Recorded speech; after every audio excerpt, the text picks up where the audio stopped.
बहू बनी ड्राइवर। मंजित की शादी रोहन से होती है। रोहन को नशे की बुरी लत लगी होती है। एक दिन, अरे माँ, मेरा एक साइड का शरीर काम नहीं कर रहा है। मैं आज खेतों में कैसे जाऊंगा? अरे बेटा, ऐसा ना बोल। तेरे पापा के जाने के बाद से तू ही घर चलाने का सहारा है। मैं डॉक्टर को बुला लाती हूँ। देखिए बहन जी, रोहन के शरीर के एक साइड में लकवा है। अब वो कभी ट्रैक्टर नहीं चला पाएगा। घर में मनहूसियत का माहौल हो जाता है। लीजिए माँ जी, रोटी खा लीजिए। अरे बेटा, मुझे तो भविष्य की चिंता हो रही है। मेरा एक ही बेटा है और वो भी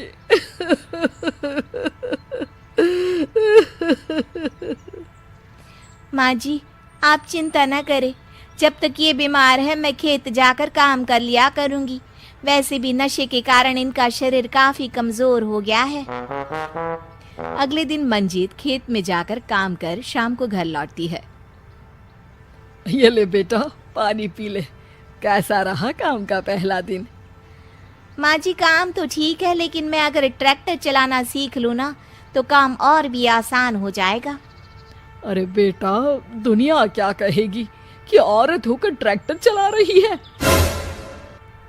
माँ जी, या तो हम दुनिया देख ले या अपना घर, कोई बात नहीं। जब ये ठीक हो जाएंगे तो सब ठीक हो जाएगा। अरे बहू, जरा बाहर तो आना। जी माँ जी। बहू, तेरे मामा जी आए हैं, तूने बुलाया था ना? हाँ माँ जी, वो मामा जी ना आज से मुझे ट्रैक्टर चलाना सिखा। मंजित मामा से ट्रैक्टर चलाना सीखती है। वो मन लगाकर खेतों में काम करती है। और एक दिन, माँ जी, पता है इस बार पूरे गांव में सबसे ज्यादा फसल का उत्पादन हमारे खेतों में हुआ है। इस साल तो खूब पैसे आएंगे। हाँ। सास खुश नहीं होती है। वो चुपचाप वहाँ से जाने लगती है।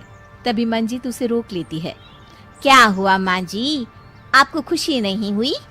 बेटा, आज डॉक्टर साहब बोल रहे थे कि रोहन के ठीक होने के लिए 5 लाख रुपए की जरूरत है। समझ नहीं आ रहा क्या करूं। मंजित शांत हो जाती है। अगले दिन सास मंजित के पास आती है। बेटा, ये मेरे गहने हैं। इसे अपने गहनों के साथ जोड़कर सुनार को दे आ। जितने पैसे हो ले आ। डॉक्टर को आज ही देने हैं। मंजित अपने गहने और सास के गहनों को लेकर दुकान में बेचकर पैसे लेकर घर आ जाती है। माँ जी, सिर्फ 3 लाख रुपए का ही इंतजाम हो पाया है। बाकी के पैसे कैसे आएंगे? बेटा, अब तो एक ही चारा है, हमें जमीन भी बेचनी पड़ेगी। माँ, खेत बेच देंगे तो खाएंगे क्या?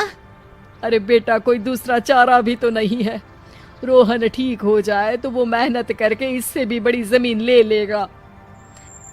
सास बहू मिलकर खेत भी बेच देते हैं।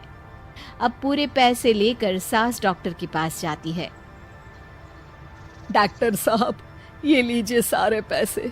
बस किसी तरह मेरे बेटे को ठीक कर दीजिए।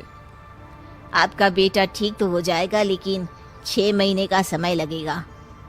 सास बहू सोच में पड़ जाते हैं कि अब तो कोई जरिया भी नहीं रहा जहां से उन लोगों को कमाई हो। अब कमाएंगे नहीं तो खाएंगे क्या?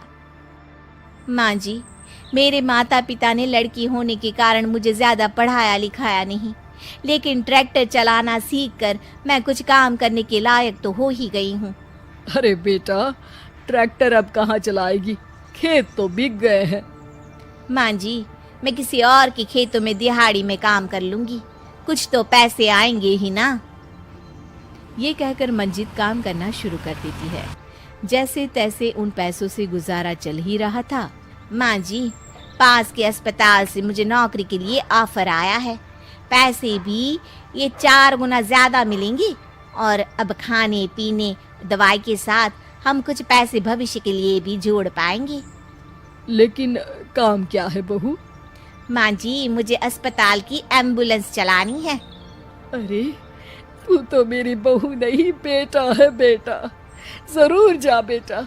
और हाँ, तूने पूरे गांव में एक मिसाल कायम कर दिया कि हर काम हर कोई कर सकता है। उनके लिए लड़की या लड़का होने की कोई जरूरत नहीं। मंजीत मन लगाकर काम करना शुरू कर देती है। आगे जाकर वो खुद का एम्बुलेंस भी खरीद लेती है और अब तो उसका पति भी ठीक हो जाता है और सब पहले से भी ज्यादा खुशहाल जिंदगी जीने लगते हैं।